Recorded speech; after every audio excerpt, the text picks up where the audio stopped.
On our anniversary he brought home smoke, whiskey, and the scent of another woman. While he toasted her birthday I called my lawyer. Months later he drooled on her shoulder in a wheelchair, whispering wife. As for me, I raised a glass to my empire and said he forgot the date. But I'll never forget how I left, and won. 5 years. 5 anniversaries. And not once had I asked for fireworks. Until tonight when I didn't ask at all. I was curled up on the velvet chaise by the window, a steaming cup of chamomile tea in my hand, when the first firework exploded. It was loud enough to make the walls tremble. Red streaks ripped across the night sky, followed by gold, then violet.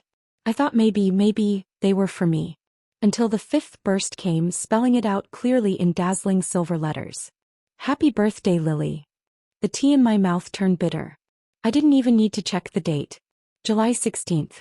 Our wedding anniversary. I blinked. Once. Twice. Not because I couldn't believe it. But because I could. Because deep down I'd seen this coming. The phone buzzed next to me. I picked it up like a robot. Notifications from Instagram. Fuck. Even some WeChat screenshots Mia had forwarded. People were posting videos of the fireworks. Gushing over the romantic display. Lily's fireworks show lit up the whole damn city. He really did that for her? Those must have cost a fortune. Shin Group doesn't hold back when they love someone. Shin Group. Finshin. My husband. The fireworks were being launched from the Shin estate hilltop. Our property. I went numb. It wasn't just the betrayal. It was the deliberate nature of it.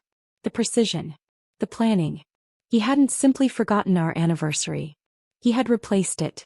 Rewritten it in sparks and smoke for her. I scrolled through the comments and stopped on a post from a mutual acquaintance. Lily stood in front of a massive display holding a sparkler. Her dress was white and flowy, probably something innocent looking on purpose. And in the reflection of the glass behind her, a man. Black shirt.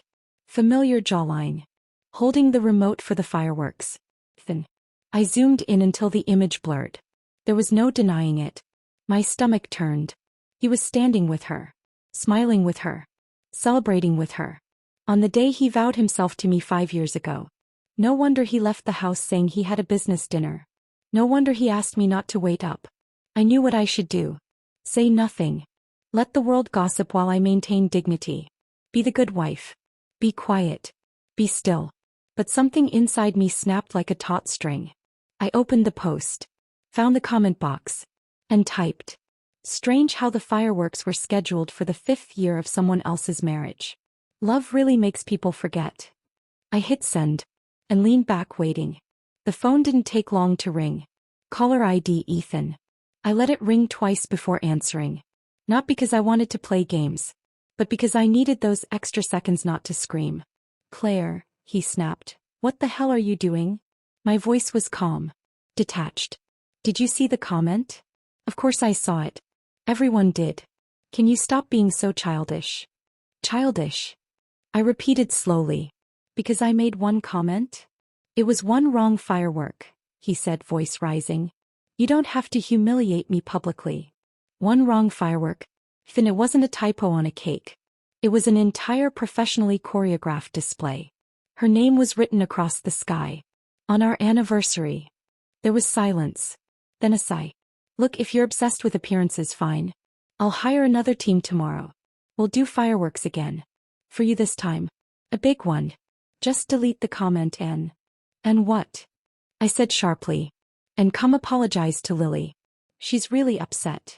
For a second I thought I misheard him. But then I heard her. In the background. Soft. Comforting. Ethan, don't get mad. Just talk to Claire properly. I'm sure she didn't mean it. My grip tightened on the phone. I walked to the window and looked out at the remnants of the fireworks, smoke still lingering in the sky. I'm not on the hill anymore, I said quietly. What? I'm not up there anymore. So take your time comforting her. I paused, then added with a cool smile. After all, that's what you're best at, isn't it? I hung up before he could answer. I stared at my reflection in the window. The city lights flickered against the glass. My face looked the same as always, high cheekbones, red lips, calm eyes. But I didn't recognize myself. Because the woman staring back? She was tired. Not the kind of tired sleep could fix. No, this was deeper. This was the fatigue that came from loving someone who made you beg to be remembered.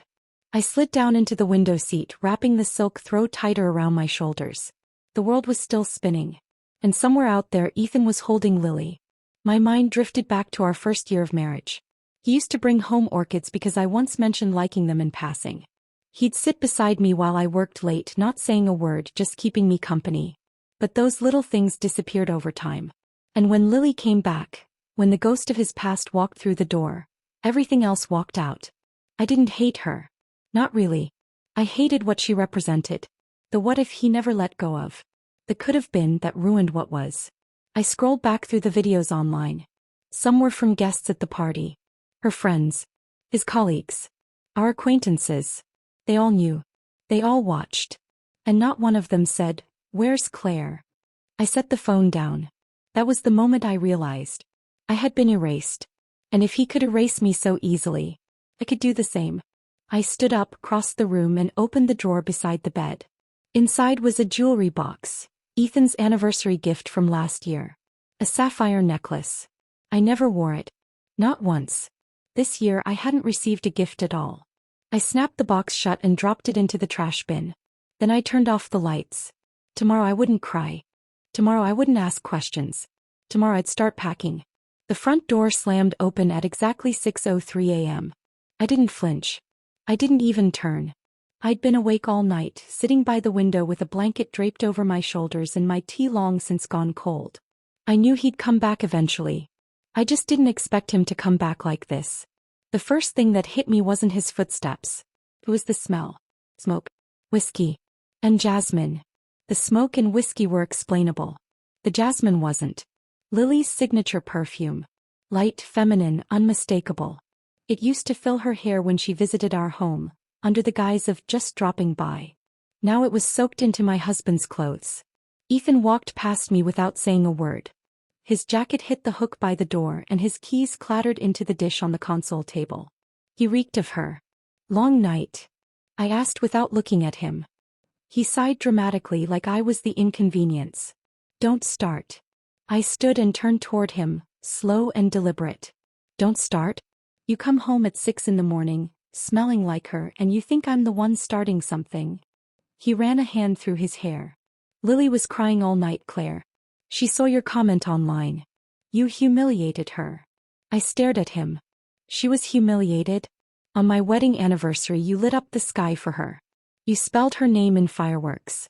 And I'm the one who needs to apologize. It wasn't about that, he snapped. It was just one firework. No, Ethan. It was an entire display. Choreographed. Expensive. Public. And on our anniversary. He scoffed. I didn't know the dates overlapped. You picked the date, Ethan, I said, walking toward him slowly. You insisted on July 16th for our wedding. I thought it was some sentimental reason, maybe something private between us. He said nothing. That's her birthday, isn't it? I asked. I already knew the answer. I just wanted him to say it. He exhaled through his nose. Claire, it's not that deep. That did it. I crossed my arms and gave him a bitter smile. Not that deep. You forgot our anniversary while celebrating your ex's birthday, and it's not that deep. He threw up his hands. You're blowing this out of proportion.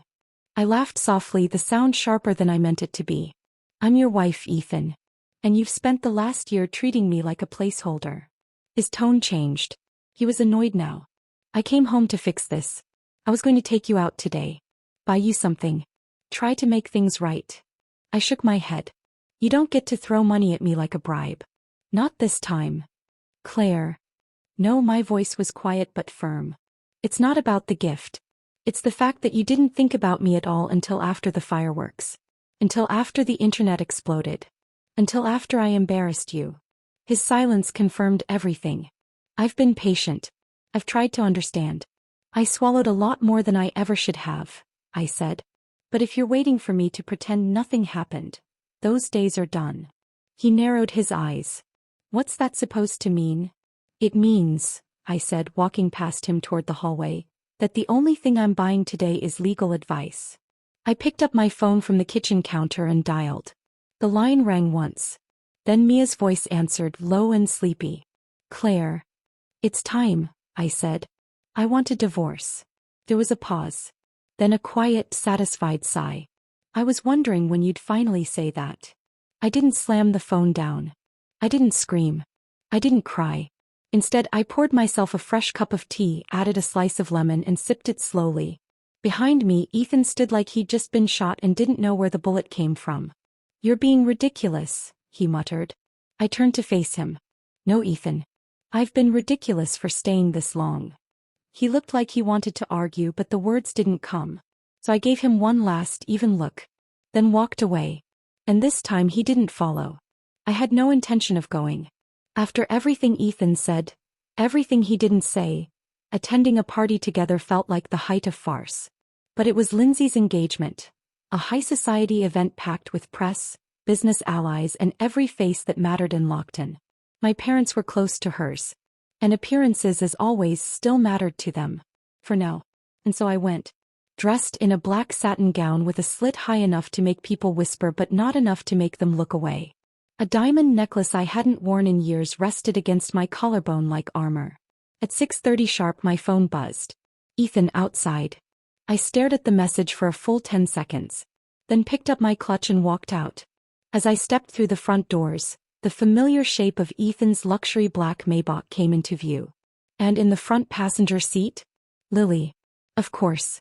Wearing a champagne-colored silk dress, the neckline plunging just low enough to toe the line of elegance and indecency.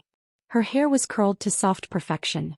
She glanced at me through the windshield, then smiled, wide-eyed and sweet, as if we were old friends and not two women standing on opposite sides of a war she started. I reached the car and opened the back door. No hesitation. No drama. Just quiet rejection. But Ethan's voice came the moment the door shut. Claire, he said, turning halfway toward me from the driver's seat. Are we really doing this tonight? I looked at him through the rearview mirror. Yes. We are. Beside him, Lily fidgeted with the hem of her gown. She turned around with her signature delicate voice. Claire, I'm so sorry. My car had an issue and Ethan happened to be nearby. He offered me a ride. I didn't mean to take your seat. It's just, my skirt was too big to sit comfortably in the back. She smiled apologetically. But her eyes were triumphant. I returned her gaze, cool and unfazed. Don't worry. I'm more than comfortable back here. Lily blinked. Oh. I can move if you'd like. Don't, Ethan interrupted. Let's not make a scene before we even get there. I smiled to myself. The scene?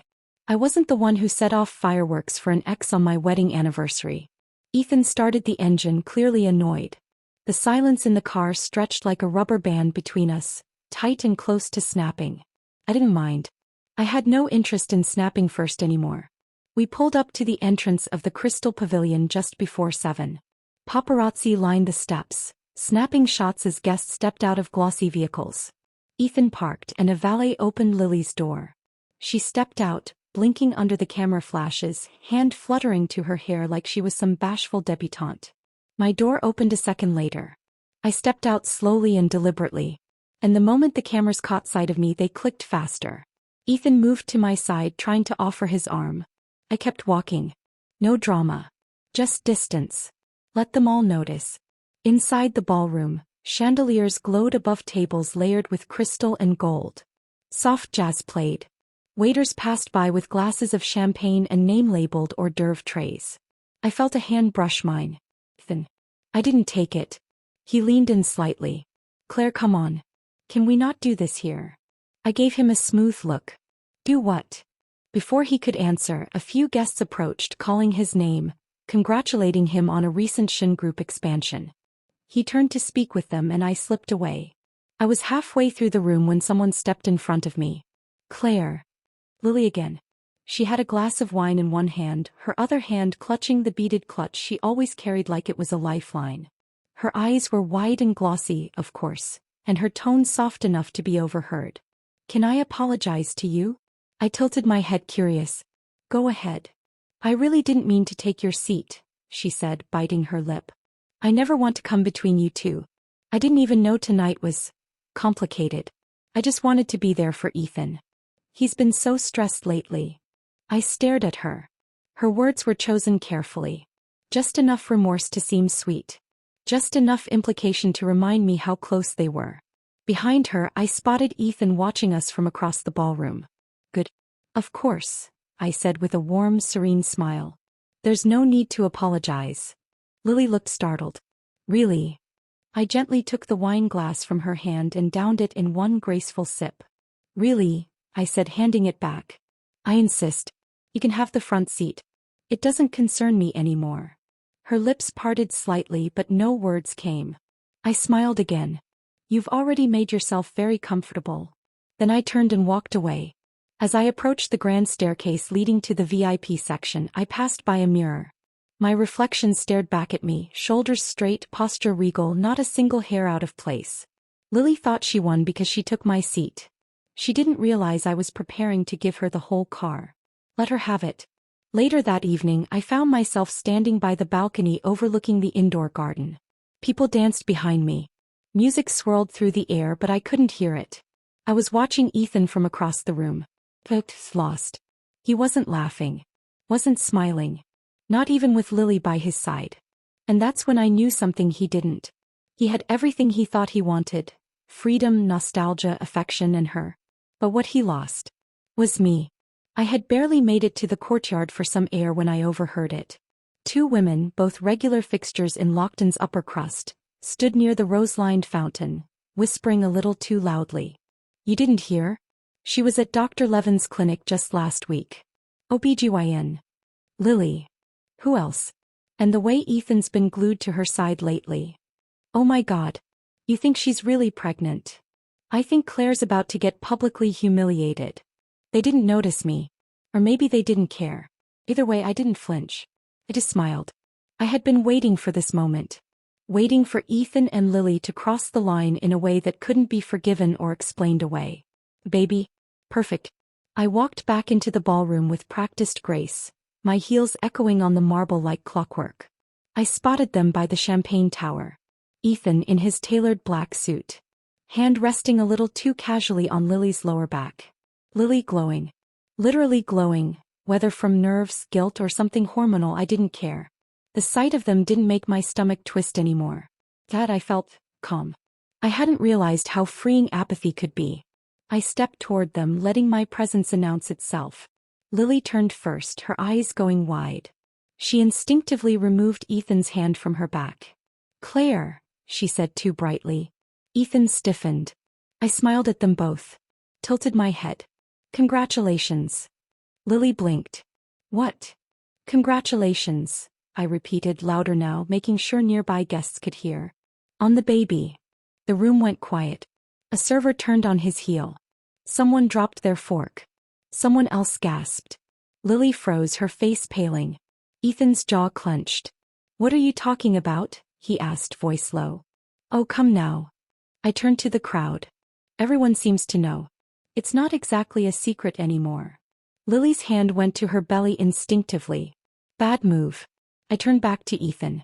You really couldn't wait until the ink dried, could you? Murmurs started. People turned to whisper behind fans, napkins, wine glasses.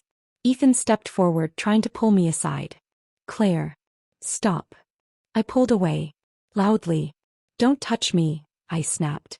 You don't get to act like my husband after spending the night in a hotel suite with another woman. Gasps again. Someone choked on their wine. Ethan's face flushed red. You're drunk. I laughed. I'm not drunk. I'm done. He reached for my arm again. This time I slapped him. Hard. The sound echoed through the marble room like a gunshot. Lily let out a soft cry and clutched Ethan's sleeve. I leaned in close enough for only them to hear. By the way, the hotel you used? You paid with my card. So either reimburse me for the $12,000 presidential suite, or split the bill with her. I stepped back and glanced at Lily. I'm sure the two of you can work it out. You already shared the bed. Lily's face crumpled. The crowd was frozen. No one dared move. Until Claire. A deep, steady voice. My father. He stepped forward from behind the first row of stunned guests, his expression unreadable. He walked straight to my side and faced Ethan with an authority no man in Lockton questioned. You've made a fool of my daughter for the last time, he said coldly. Ethan opened his mouth, but my father cut him off with a look. You want to embarrass the Zhao family in front of the entire city? Then be prepared for consequences. You slapped the face of the Stone legacy, and I will not let that go unanswered. He turned to the room, his voice calm and commanding. Ladies and gentlemen, my daughter and Mr. Shun will no longer be attending tonight's celebration. I trust you'll give them the privacy to resolve their personal matters. Not a soul objected. He looked back at me, his eyes gentler now. Claire. Let's go. I nodded once. Didn't even look at Ethan again. And certainly not at Lily, who looked like she might faint. We walked out together, father and daughter. Shoulders straight. Backs unbroken. In the car, my father didn't ask questions. He didn't scold or sigh. He just poured 2 glasses of water from the chilled flask his driver always carried and handed one to me. Are you okay? He finally asked. I stared out the window. The city lights blurred as we drove past. I am now, I said. And for once I meant it. Later that night, I sat alone in my dressing room, peeling off the gown, the earrings, the armor. I took off the necklace and watched it glint under the vanity lights. One of Ethan's earlier gifts. Back when he still tried. I set it aside. Then I picked up my phone. Claire, Mia. Add the hotel charge to the divorce file. He'll pay it back. One way or another. Ethan's birthday landed on a Thursday that year. The morning passed like any other, back-to-back meetings, polite emails, shallow laughter in glass boardrooms. I was just stepping out of a strategy session when I saw his name flash on my phone. Ethan, can we talk tonight? Just the 2 of us. I stared at the message. Then typed back. Claire, no, we are done. His reply came almost instantly. Ethan, no. I just want to talk. I've made mistakes. Give me tonight, Claire. I considered it for longer than I should have. And then I said yes. Not because I wanted closure. But because I was curious how far he'd go to pretend we hadn't already burned. By 7 o'clock he was at my door, dressed in his favorite gray cashmere sweater and black jeans. His hair was a little messier than usual, like he'd run his hands through it too many times. There was a hopeful softness in his eyes I hadn't seen in months. Happy to see me? He asked with a weak smile. Surprised, I replied, brushing past him to get my coat. He drove. The city lights passed us by in silence. Thanks for agreeing to tonight, he said finally. It means a lot. Don't thank me yet. He pulled into our driveway, our old home. Except something felt off immediately. The lights were on. Too many. I stepped out of the car slowly. Then I heard it. Music, laughter, clinking glasses. A party. Ethan looked alarmed. What the hell? I didn't say a word. We walked inside together. And there she was, Lily, at the center of the living room, holding a cake lit with candles, her face glowing with joy. Happy birthday, she squealed, rushing over to peck Ethan on the cheek. I thought you'd never come back. Then her eyes found me. Her smile faltered. Claire. I didn't know you were coming. I glanced at Ethan. He was frozen. Everyone else. Not so much. People were already whispering. Watching. Phones discreetly angled. I took a step forward, the click of my heels silencing the room. Oh, don't stop the party on my account, I said smoothly. It's your big night, isn't it? Lily looked mortified. I wanted to surprise him. I didn't know you 2 were. Still legally married? I offered. Yeah. Shocking, isn't it? I reached for a wine glass off a tray and lifted it high. To Ethan, I said brightly, and to the woman who just can't help throwing herself at another woman's husband. Gasps. A few awkward coughs. Lily's eyes filled with tears. Ethan stepped forward. Claire, don't do this. Oh, I'm not doing anything, I said lightly, sipping the wine. You 2 already did. He tried again. I didn't plan this. I swear. But you gave her the code to the house. Silence. Or was the security system just too tired of keeping her out? I added with a shrug. Lily placed the cake on the table and stepped back, trembling. You can blow out your candles now, I said. Make a wish. Maybe wish I don't file for public alimony. A few of his guests choked on their laughter. Ethan grabbed my arm. Enough, Claire. I pulled away with a sharp smile. You wanted tonight? You got it. You wanted just us? You brought the whole damn city. He looked like he wanted to defend himself, But there were no words strong enough to fix this. I set the empty glass down with a click. Then turned to the crowd and gave a little wave. "Enjoy the show," I said. "But it's the last one you'll ever see from me." And then I walked out. Without looking back. Ethan followed me into the hallway, his voice low and desperate. "Claire, I swear I didn't know. I told her not to do anything." I turned slowly. "You had one chance," I said. "You said just the two of us. But you gave her the door code. That tells me everything I need to know." "I didn't think she'd." "No, Ethan. You never think. That's the problem." His mouth opened. Then closed. I stepped back. "It's too late. You don't even realize what you've lost." He reached for me again, but I had already turned. I went home to my temporary apartment. Small, clean, minimalist. No memories on the walls. Just peace. I poured myself another glass of wine, kicked off my heels and sat by the window. Outside, the city buzzed with other people's problems. They were finally walking out of the door behind me. Somewhere across town, in a house I used to live in, Ethan was blowing out candles. And realizing the air didn't feel as full without me. I didn't slam the door when I walked out of Ethan's surprise birthday party. I didn't cry on the way home. I didn't scream into a pillow or call Mia with shaking hands. I simply changed the locks on my new apartment, tossed my heels into the closet and opened my laptop. That night I sent the final confirmation email to my lawyer.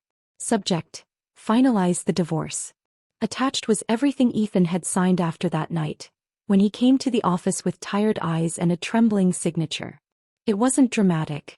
He just asked if I'd really go through with it. I said, "I'm not your shadow." He blinked. "What?"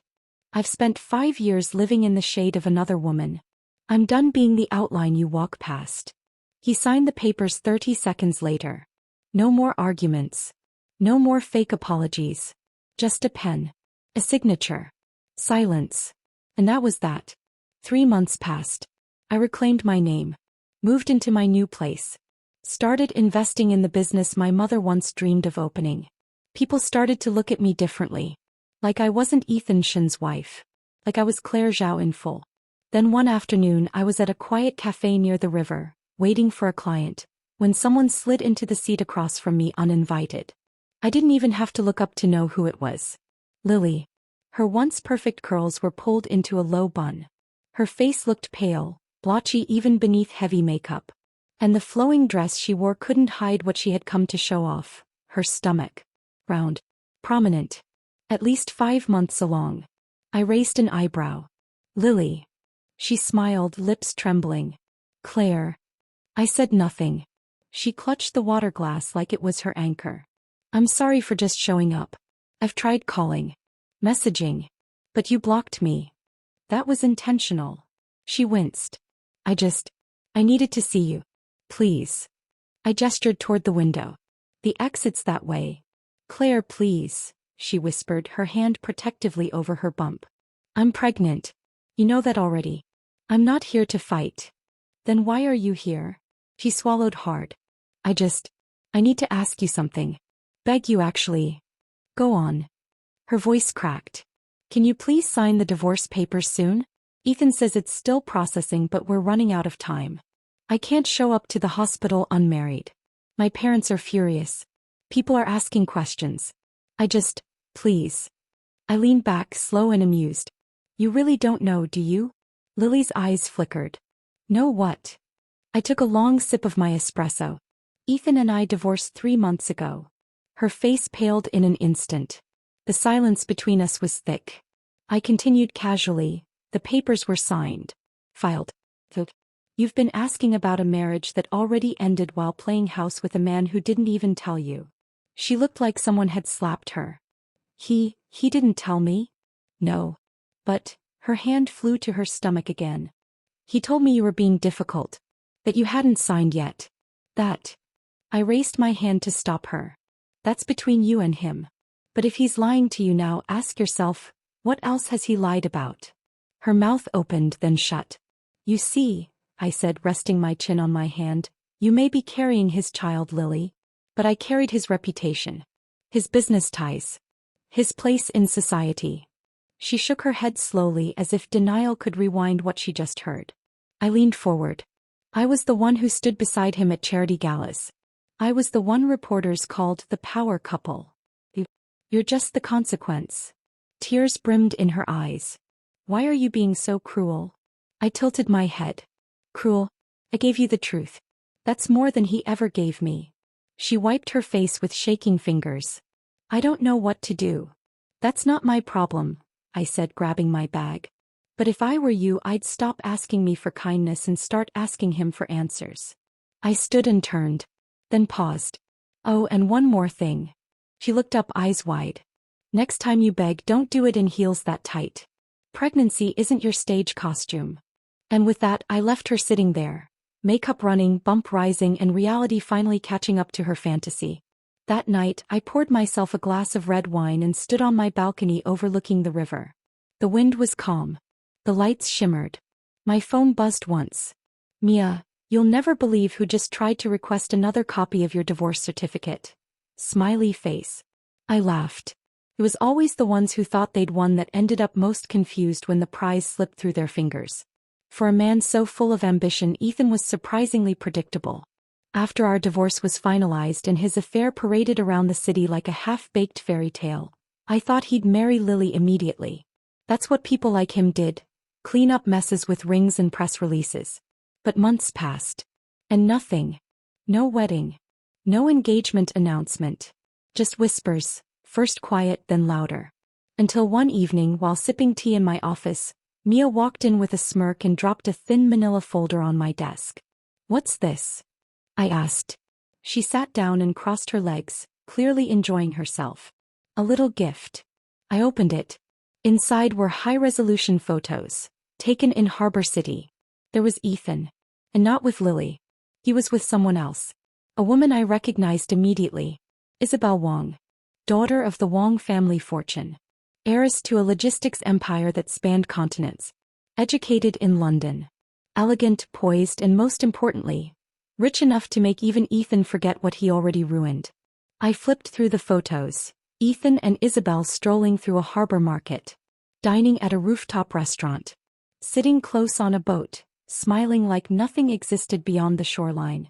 Each image was sharper than the last. Who took these? I asked, though I already knew.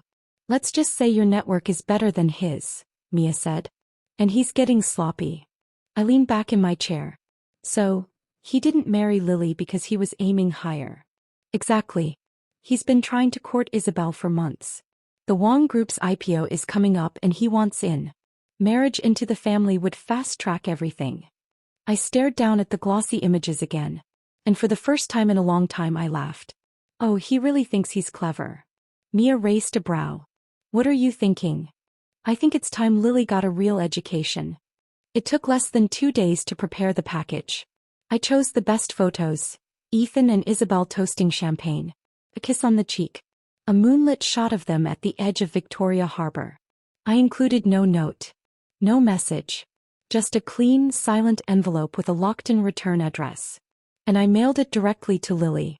Let her see what her fairy tale was really made of. It didn't take long for the impact to hit. The next morning social media exploded.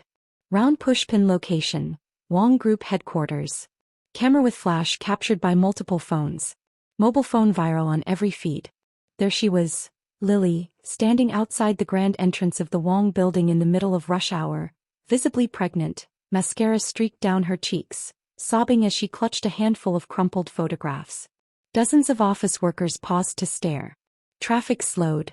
Some took pictures. Others whispered behind hands. And standing at the top of the stairs? Isabel Wong. Pristine in a cream silk blouse and navy pencil skirt. Her heels clicked sharply as she descended, followed by 2 assistants. Lily cried out, "Please, Miss Wong, please give Ethan back to me. I'm carrying his child." Gasps echoed from the growing crowd. Isabel stopped mid-step, composed but clearly blindsided. "I don't know what you're talking about," she said icily. "I have proof." Lily sobbed, flinging the envelope of photos into the air. They scattered like confetti, some landing at Isabel's feet. "He told me he loved me. We were supposed to get married. But since he met you, he won't even answer my calls." People began filming in earnest. One of Isabel's assistants tried to step forward, but she raised a hand. To her credit, Isabel didn't run. She simply looked at Lily and said, "You should be more careful where you beg. Especially when your name isn't on the building." Then she walked back inside without another word. By noon the footage had gone viral. By evening headlines were spinning like wildfire. Heiress confronted by pregnant mistress outside corporate headquarters. Shin Group's Ethan Shin caught between scandal and IPO dreams.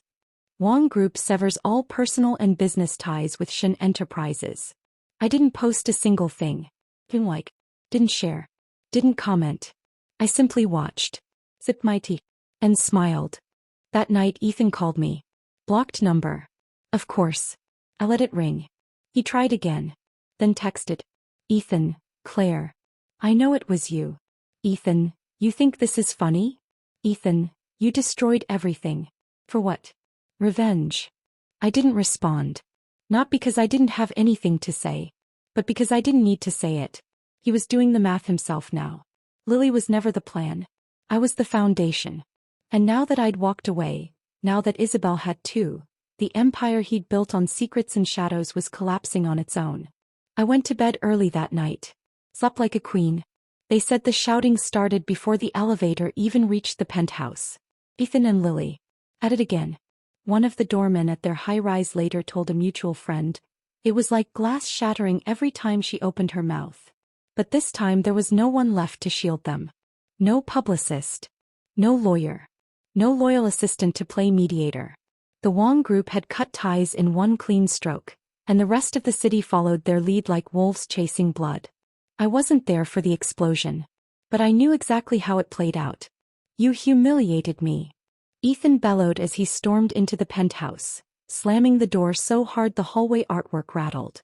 Lily stood in the living room, still dressed in the silk maternity dress she wore to Wong Group that morning. Her makeup had melted into blotchy streaks. Her hair was a mess. She didn't even pretend to be calm anymore. "I humiliated you," she snapped. "You've been lying to me for months." Ethan tossed his jacket onto the couch and pointed an accusatory finger. "You stood outside Isabel's building like a lunatic. Crying. Throwing photos like you were at a funeral. Do you even understand what you've done?" Her voice cracked, raw and bitter. "You told me we were going to be married. You told me I was the only one. That was before you destroyed my business," he roared. "Do you know how many contracts were pulled today? Do you even know what an IPO is, Lily?" "I don't care about your IPO," she shrieked. "I cared about you. And you lied. You never told me you were already divorced. You kept stringing me along while chasing another heiress." He scoffed. "Don't pretend you're innocent. You showed up conveniently pregnant the second Claire left. You think I don't know you planned that?" He staggered back, stunned. "What did you just say?" "You heard me," he spat. "You trapped me. You thought a baby would make you the next Claire. You thought I'd marry you out of obligation and inherit the Stone family's leverage by default. Well, congratulations. Now all you have is a broken reputation and a baby that's ruined both our lives." For a moment the room fell silent. Then Lily stepped forward and slapped him. Hard. He didn't even flinch. "You used me," she whispered, her voice trembling. "You told me I mattered. That we were meant to be. That I was better than her." He leaned in inches from her face. "You were never better than her." And with that he turned, grabbed his keys and stormed out. My phone rang that evening as I was reading by the window. Blocked number. Of course. I let it ring 3 times before answering. "Claire," Ethan's voice was sharp, ragged. "You think this is over? You think you can just walk away after ruining my life?" I leaned back into the couch, lazily flipping a page in my book. "You'll need to be more specific," I said. "Which part of your life? The one you shared with me? Or the one you gambled on with a woman you never intended to keep?" He ignored the jab. "You sent those photos to Lily. You knew she'd break. And you knew she'd beg," I replied coolly. "Tell me, Ethan, did you actually think you could date a billionaire heiress while hiding a pregnant mistress and your ex-wife in the shadows?" She made a scene outside Wong Group's headquarters. "Yes. Quite the scene. Viral, wasn't it?" He growled. "You did this to get revenge." I smiled. "No, Ethan. You did this. I just lit the match." He was quiet for a moment, breathing heavy on the other end. Then coldly, You're going to regret this. Unlikely, I said, standing up and walking toward my balcony. I don't regret choosing myself. I regret staying long enough to watch you fall. His voice rose. You think you're untouchable? You think I won't come after what you owe me? I laughed, light and bright. Ethan, I gave you the best years of my life and you handed them to your mistress. You don't get to talk about owing. You heartless. I ended the call, then blocked his number. I stood outside for a moment, letting the cool evening breeze graze my skin. Below me the city buzzed. Distant, vibrant, alive. Ethan was somewhere beneath those lights, spiraling. He built his ambitions on a house of cards. His ego, my loyalty, and Lily's delusion. Now the cards had collapsed. And all that was left was ash. The next morning headlines were everywhere. Wong Group confirms end of Shin collaboration. Stock plunge. Shin Group falls 12% in 48 hours. Mistress mother and market crash. The fall of Ethan Shin. My favorite one. From power couple to public collapse. Where is Claire Zhao now? I smiled and sipped my coffee. Where was I? Free. The news broke on a Tuesday morning. At first I thought it was another scandal. Another headline Ethan couldn't outrun. Another PR team scrambling to do damage control. But when Mia burst into my office, face pale and hands shaking, I knew it wasn't just about business anymore. Claire, she whispered, sliding her phone toward me. It's bad. Real bad. The headline read, Tragedy at Shin Residence. Suspected suicide pact leaves one hospitalized, one critical. My stomach twisted. I clicked the article. Early this morning, emergency services responded to a 911 call from a neighbor at the Grand Crest Residences after smelling smoke through the vents. Inside the penthouse, firefighters discovered a makeshift charcoal burner and two unconscious individuals, Ethan Shin and Lily Tang. Sources confirm that Ms. Tang is currently hospitalized with minor burns, while Mr. Shin is in critical condition from carbon monoxide poisoning. Ms. Tang was 7 months pregnant. The child could not be saved. I leaned back in my chair, unable to speak. Mia sat down slowly. They think she lit the charcoal while he was asleep. I closed my eyes. She continued, quieter now. She left a note. 4 days the city held its breath. The woman who had once flaunted her bump in front of flashing cameras was now in hiding, cloaked in hospital gowns and psychiatric evaluations.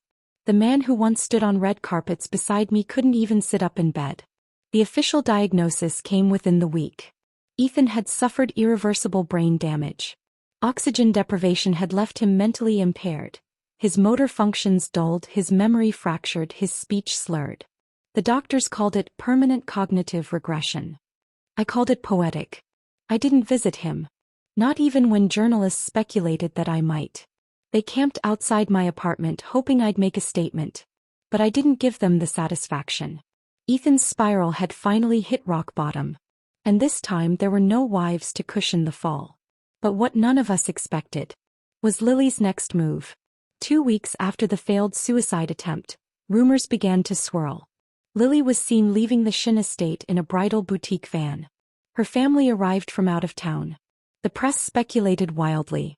And then, just like that, it was confirmed. Lily was marrying Ethan. There was no announcement. No invitations.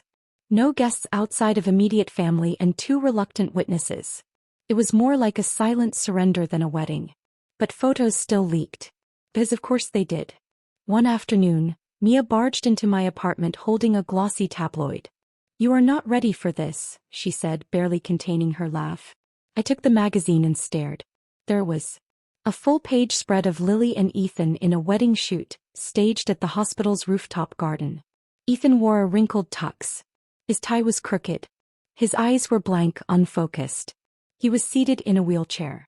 Lily stood behind him in a white maternity dress, altered hastily to hide the now-absent bump. Her smile was brittle. Tight. In one shot, Ethan tilted his head against her shoulder, his mouth opened slightly. Caption read, "A love that survived it all." But it was the video clip attached to the article that gutted me. They had filmed part of the shoot. In it, a nurse adjusted Ethan's collar while Lily dabbed her tear-streaked cheeks. Then came the moment. Ethan turned his head toward her, lips barely forming the word. "W-wife." He drooled on her shoulder. Her smile cracked, but only for a second. Then she nodded, whispered, "Yes. Your wife." I stared at the screen, numb. Mia watched me carefully. "Do you feel sorry for her?" "No," I said softly. "Not even a little?" I closed the magazine and set it aside. She wanted to be the leading lady.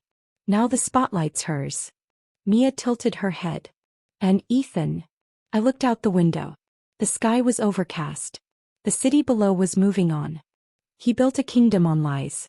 Now he doesn't even remember the throne. Later that evening I received an envelope. No return address. Inside a single wedding photo. Ethan smiling vaguely, head tilted. Lily beside him, makeup thick enough to hide the exhaustion. No note. No message. Just a final performance. A curtain call on everything they thought they'd won. I poured myself a glass of wine and stepped onto the balcony. Somewhere in a house full of hushed voices and locked medicine cabinets, they were playing House in the Ruins. Together in ambition. Together in betrayal. Together in ruin. The article was short. Buried on page 7, beneath headlines about rising stocks and celebrity weddings. Just a paragraph, really. No photographs this time.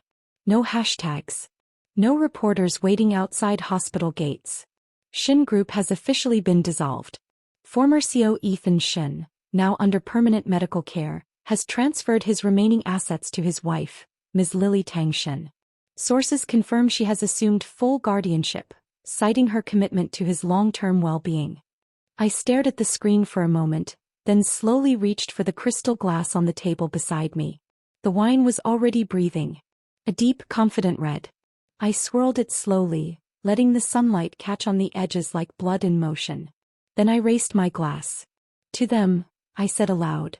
"Bound together forever." Mia looked up from her laptop across the room. I smiled faintly. "The happy couple." She smirked, closing the lid. "Oh, I read that too. He signed everything over to her? Including the penthouse. Every last crumbling brick. Does she think this is a win?" "Probably." We clinked glasses and I took a slow sip. There was something poetic about it. How all their scheming, their whispered nights and stolen glances, had ended with them legally tethered but spiritually wrecked. A twisted version of marriage, stripped of power, glamour, and hope. They got what they wanted. Just not how they wanted it. I opened my laptop and checked my calendar. The next month's bookings for Zhao and Bloom were full. Our private consulting firm for high-level brand strategy was now on its third expansion. Last week, we finalized a partnership with a venture capital firm focused on women-led startups. Our name was already trending in the right circles. And today was our soft opening for the downtown office. A glass-walled, sun-drenched space in the heart of the financial district. My name, Claire Zhao, etched in gold on the frosted front door. Funny. Ethan used to scoff at my dreams. "Consulting is just glorified opinion," he'd said once, half asleep beside me. I suppose he wasn't wrong. And now my opinion was worth millions. As I walked through the new space that afternoon, heels tapping against Italian tile, my assistant handed me a box tied with a satin ribbon. "There's no note," she said, puzzled. "Courier dropped it off 20 minutes ago." I opened it. Inside, a small white picture frame. A screenshot of Ethan and me from our first anniversary. Posed at the beach, champagne flutes raised. We looked so young. So stupidly in love. I almost laughed. Below the image someone had scrawled a date. June 3rd. Our anniversary. I turned the frame over. No signature. But I didn't need one. Only one person would think to send this now. A silent reminder. A tug on a string he no longer held. I placed the frame face down in a drawer and closed it gently. That evening, after the ribbon-cutting ceremony and endless rounds of congratulations, I returned home alone. Not lonely. Just alone. My new apartment was calm, minimal, airy. Every piece of furniture chosen by me. Every book on the shelf mine. No ghosts hiding in the corners. No misplaced shirts smelling of someone else's perfume. Just peace. I opened a bottle of wine, an expensive one Mia had gifted me after my first $1 million client deal, and carried it to the balcony. The skyline glittered. From up here the city looked forgiving. It no longer reminded me of him. No more memories in lobbies. No more regrets in restaurants. Just endless new places, new deals, new days. I poured a generous glass and let the wind wrap around me. Somewhere across the city, Ethan was being spoon-fed and medicated, while Lily fought the truth of her own reflection. They had each other now. In the most tragic, permanent way.